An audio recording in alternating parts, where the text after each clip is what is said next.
എനിക്ക് തോന്നുന്നു പ്രാക്ടീസ് ചെയ്തുകൊണ്ടായിരിക്കും. കാരണം ഇപ്പോഴത്തെ കുട്ടികൾ ഇത് വയലിൻ പ്രാക്ടീസ് ചെയ്യുന്ന പാരൻസ് പുറകെ നടക്കണം ഇങ്ങനെ ഇപ്പോഴത്തെ ഒരു സംഭവം, ഒരു ട്രെൻഡ് എന്ന് വെച്ചാൽ ഇപ്പം എൻ്റെ അടുത്ത് തന്നെ കുറേ കുട്ടികൾ വയലിൻ പഠിക്കാൻ സാറ് പഠിപ്പിക്കുമോ, ഇപ്പോൾ ഇൻസ്റ്റാഗ്രാമിലൊക്കെ ആണെങ്കിലും മെസ്സേജ് അയച്ചു ചോദിക്കും ഇങ്ങനെ ഓൺലൈൻ പഠിപ്പിക്കുന്നുണ്ടോ.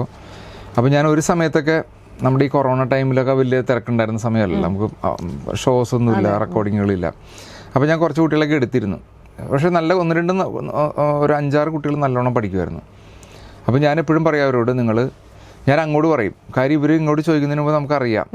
അപ്പോൾ അവർക്ക് അത് ഓക്കെ ആയിരുന്നു. കാര്യം എന്ന് വെച്ചാൽ വേറെ ഒന്നുമല്ല, ഇവർ വയലിൻ പഠിക്കാൻ വരുമ്പോൾ തന്നെ ഉദ്ദേശിക്കുന്നത് പാട്ട് വായിക്കണം എന്നുള്ളൊരു സബ്ജക്റ്റ്. അതിപ്പോൾ എല്ലാ പാരൻസിനൊക്കെ അങ്ങനെ തന്നെയാണ്.